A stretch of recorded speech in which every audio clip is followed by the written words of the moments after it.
السلام عليكم ورحمة الله وبركاته. أهلا بحضراتكم جميعا. معانا النهاردة الحاجة عزيزة اللي بتكافح وتشتغل عشان تربي 36 ابن من أبناء عيلتها وأبناء إخواتها اللي اتوفوا وتركوا أولادهم، وهي يعتبر العائل الوحيد ليهم. ازاي قدرت تكافح في الظروف اللي هي فيها دي وهي واحدة ست. هنتابع مع الحاجة عزيزة اللي بتشتغل في مهنة الفطير عشان تصرف على 36 فرد من أبناء عيلتها، عبارة عن أولاد إخواتها. هنتابع معها الفيديو. تسلم. انت عندك كام سنه يا حاج؟ مواليد 73، يعني عندي 51. 51 سنه، ربنا يديك الصحه. عندك اولاد قد ايه؟ انا معايا 3 ومعايا ولاد اختي الله يرحمها 4 وواحده 5 جوزنا منهم واحده، واخواتي الله يرحمهم الجدعان كل واحد سايب ايه. هشام سايب 5 ومحمود سايب 4 وكده، يعني 25 يعني اعتبر لهم من ولاد اخواتك وغير 3 اولادك انت بتربيهم وانت اللي بتصرف عليهم. ربنا يعينك. بس دلوقتي بقى زي ما انت شايف الجو مريح، فحريم الصبيان بقى ايه خدوا جنب لوحدهم، ومعايا بقى عيال البنات اللي انا مسؤوله عنهم. ربنا يخليهم لك يا رب. انت بالك كام سنه شغاله في الفطير؟ انا بقى لي زي 20 سنه شغاله الشغلانه دي. 20 سنه. بتشتغلي كام ساعه في اليوم؟ الاول كنت بنشتغل 18 ساعه، دلوقتي بنشتغل هم 3 4 ساعات في اليوم. يعني كنت وصلت بتشتغلي 13 ساعه في اليوم واكتر كمان. واكتر ايوه. بس دلوقتي ما بقاش في شغل لان كتروا والعيش شغال. يعني الاول كانت الانبوبه ب 3 جنيه، دلوقتي ب 200 جنيه الراجل ينزلها لك هنا. حد من ولادك بيقف معاكي هنا بيساعدك؟ ابن اختي اللي هو بره ده ابن اختك اللي هو بيساعدك فيها. مين اللي علمك بقى الشغلانه دي يا حاج؟ احنا في بلد ارياف، كانت في واحده بتيجي تعمل عندنا في البيت يعني. فكنت بقعد معاها، فكانت جدتي الله يرحمها كانت تقول ايه: المال عليك الزمن ميل على دراعك. مال عليك الزمن ميل على دراعك. ميل على دراعك. قلت لها يعني ايه يا ستي؟ تقول لي يعني لما تمد ايدك لحد اشتغل، الشغل مش عيب ولا حرام، اي شغلانه بس ما دامها قرش حلال بتبقى حلوه. حتى هي في اخر ايامها الله يرحمها برضو حصل لها ظروف كده وباعوا ارضهم، بقت تشتغل عند اخوالها عمد البلد وشيخ البلد، عيله مشهوره كبيره يعني. زوجك متوفي بقاله قد ايه؟ زوجي متوفي من بقاله يعني من 2015 2012 كده. 2012 يعني حوالي 11 اكتر من 11 سنه. وانت بقى اللي شلتي مسؤوليه ولادك ومسؤوليه ولاد اخواتك. ايوه انا معايا بنت الله يرحمها كانت بتعجن في العجانه، فالطرحه شدتها اتخنقت اتوفت وهي بتعجن. انت يعني بتبداي شغلك من الفجر ولا قبل الفجر؟ الاول كنت ببدا من قبل الفجر، انما دلوقتي ببدا من 9. 9 بتبداي من 9. ايوه. انت يعني قولي لي ده الفطير، ده الفطير مشلتت. ايوه ده سر الصنعه بقى والخبره بتفرق طبعا. ما يفهمهاش الا اللي هو ايده فيها طوالي باستمرار. يعني في دقيقه نوع واحد وتمشي، ومنها برضو نفس الدقيقه يبقى لها عرق شديد وتنطر سنتها وتتلم. لا استني بقى، يعني بتفرق في الدقيق. الدقيقه بتبقى نوع واحد وممكن شكاره واحده تعجن عجنه منها وتبقى ماشيه حلوه زي دي لما ارتاحت. ولو عجنتها مره ثانيه بقيتها تبص تلاقي لها عرق وتشد. اللي لها عرق شديد دي بقى بدل ما بنحط لها ملح بنحط لها سكر. اللي بتشد اللي هي لها عرق شديد، اللي لها عرق بتشد تحط لها سكر. تحط لها بدل الملح سكر عشان تظبط، عشان ايه تبقى طريه معاك وتمشي. الدقيق بقى طريقه تخزينه، في ناس بتخزنه لما يعرفوا فيه غلو، لما بيتخزن بيسحب رطوبه. الدقيقه لما تو خلط رطوبه ما تنفعش تتعمل فطير. انت تقدري تكشفي ديت من اول لمسه للدقيق؟ ايوه تقدري تعرفيها. تعرفها بقى ازاي يا باشا؟ تيجي تمسكها كده تلاقيها محببه وحنينه طريه، مش ناشفه، تحس انها مرطبه. دي بقى ما تتعملش فطير، دي تتعمل رقاق، تتعمل عيش، يعني برضو لها استخدام تاني ما بتترميش. تتعمل فينو كده الحاجات دي كلها. انما كفطير كده ما تتعملش. طب قول لنا بقى اول طريقه لبدايه اللي انا عايز اعملها في البيت عندي. اول طريقه اعمل ايه؟ بجيب الدقيق. انت بتجيب الدقيق، كيلو الدقيق له تنقيمه شاي، سكر، ملح اتفضل تعدي. تمام يا حاج. كيلو دقيق له معلقه شاي، يعني زي ما بتلقم الشاي بتحطها له ملح وتدوبها في الميه او تحطها في الدقيق وتعجنها لغايه ما تبقى لينه معاك، لغايه ما تشتغل فيها. بيتحط لها خميره؟ لا، بيتحط لها خميره؟ لو اتحطت لها خميره ما تنفعش. ما تحطلهاش خميره؟ لا، تمام. هي ترتاح بس. انما خميره ترتاح يعني ايه ترتاح؟ يعني احنا قطعناها زي ما انت شايف، كان الاول معجون العجينه على بعضها وكانت محطوطه على الصينيه زي دي. مسكناها قطعناها ودهناها سمنه، ولما ارتاحت مسكناها بطناها. مسكناها بقى بطناها وفردناها شويه سنه زي كده. تمام.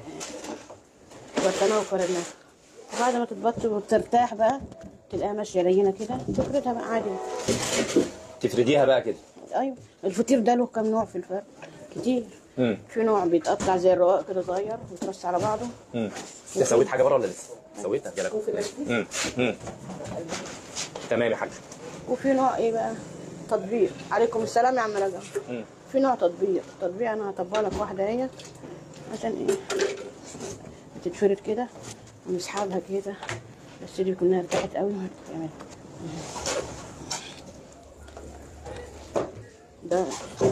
ده الفطير التطبيق، يعني في بلاد بتعملوا ايه؟ تطبيق كده.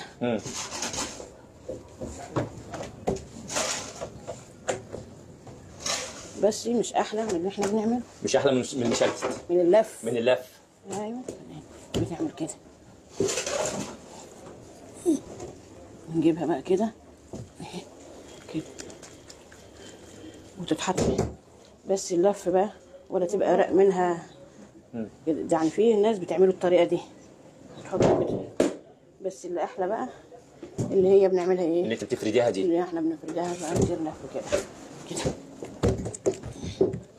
قولي لي اكتر حاجه قابلتك صعبه يا حاجه بقى، في يعني انت شلت المسؤوليه ومسؤوليه 28 3 من ابنائك و25 من ابناء اخواتك. قولي لي اكتر حاجه تعبتك وقدرتي تتغلبي عليها.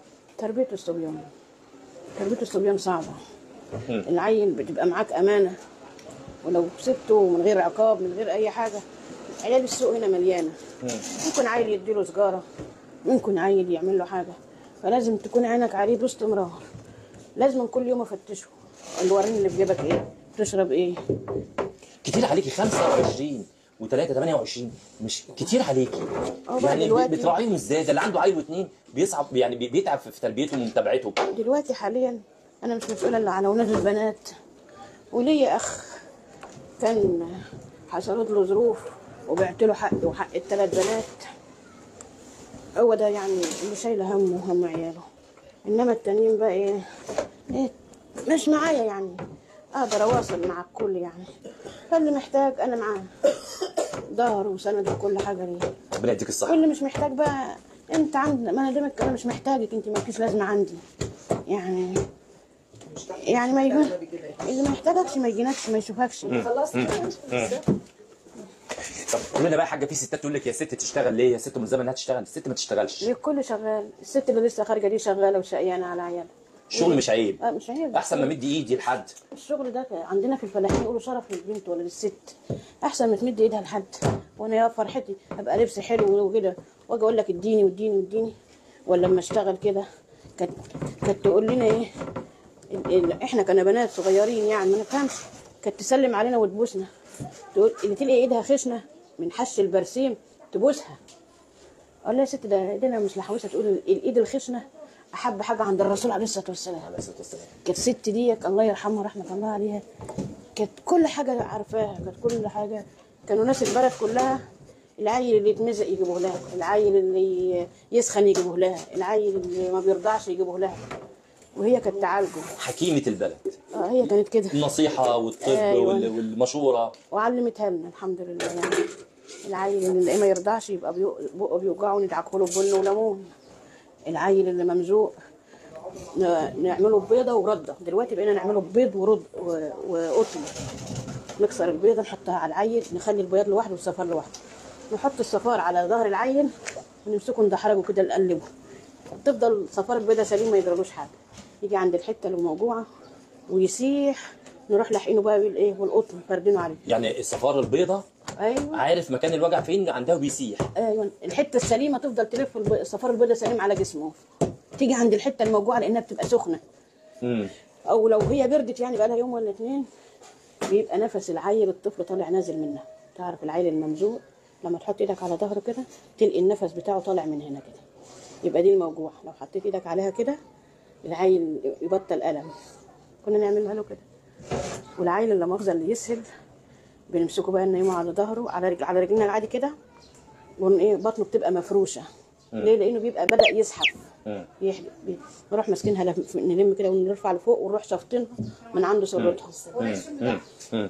اما نشفطه من عنده سرته المعده بتلم تاني زي ما كانت وترجع بطنه بدل ما هي مبططه زي الصينيه كده تطلع بقى مقنبعه تاني زي ما كانت. ترجع تاني زي ما كانت. ونروح جايبين الدراع اليمين مع الرجل الشمال ونعمله كده والدراع ده كده. كل ده انت اتعلمتيه من جدتك ما زلت حافظه لها دلوقتي؟ علمتيه لحد بقى من ولادك واولاد اخواتك؟ انا بعمل قدامهم واللي انا عايز بيتعلم وفي عيال بتاخدها تريقه. يعني مش كل العيال اللي بتاخد ايه اللي انت بتعلمه له بتعمل بيه. بس انا عندي بناتي يعني شاطرين ما شاء الله الحمد لله. ربنا يخليهم. نفسك في ايه؟ نفسي ستر ربنا والله يا باشا، مش عايزه اي حاجه.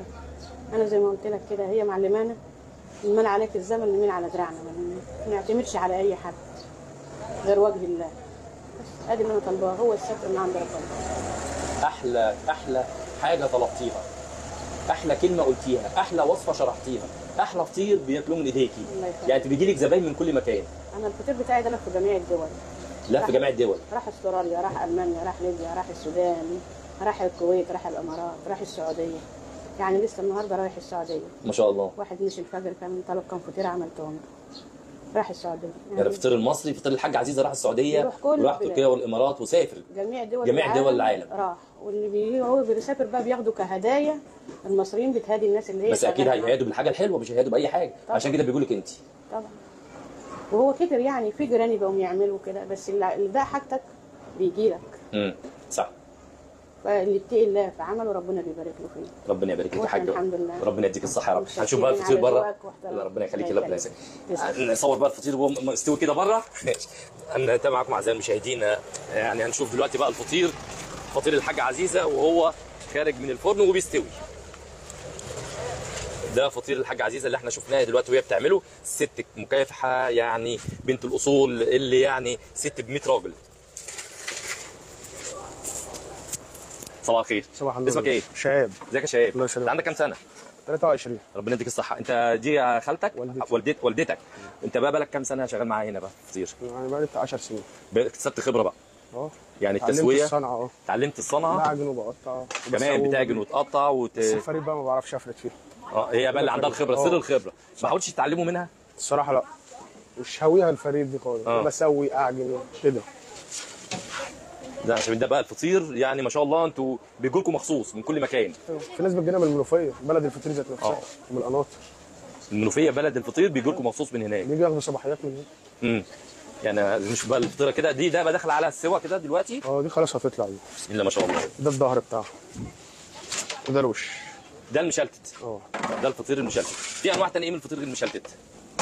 ده سمنه كريستال. لا انا قصدي الانواع في فطير في لف بيقولوا فطير لف في فطير ده المشلتت. دي صناعتنا بس المشلتت. دي صناعتكم بس المشلتت. انت كده بقى بتفردها بقطعها عشان ادخلها الفرن.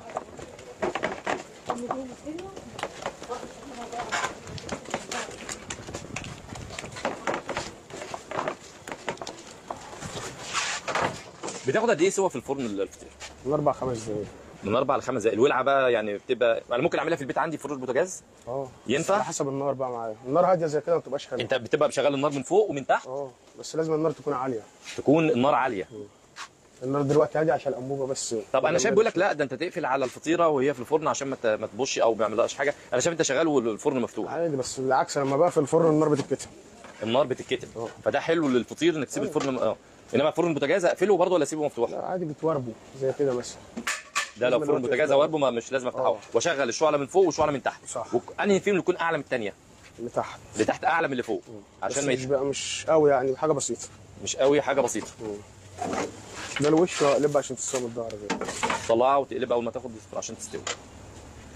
أعزائي المشاهدين مشاهدي المصري اليوم، شفنا مع حضراتكم يعني نموذج مشرف للحاجة عزيزة وولادها وولاد ولادها اللي بتشتغل وبتكافح بقالها سنين عشان تربي ولادها بالحلال وما تمدش ايديها لحد. نموذج مشرف هي وابنها وولاد اخواتها وولاد واخواتها اللي يعني واقفين جنبها وهي واقفه جنبهم وما تخلتش عنهم. فطير احلى فطير مشلتت اللي بيجي له من كل مكان وراح لكل مكان في العالم. الفطير مشلتت بتاع الحاجة عزيزة النهارده زي ما احنا شايفين. الفطيره بكام؟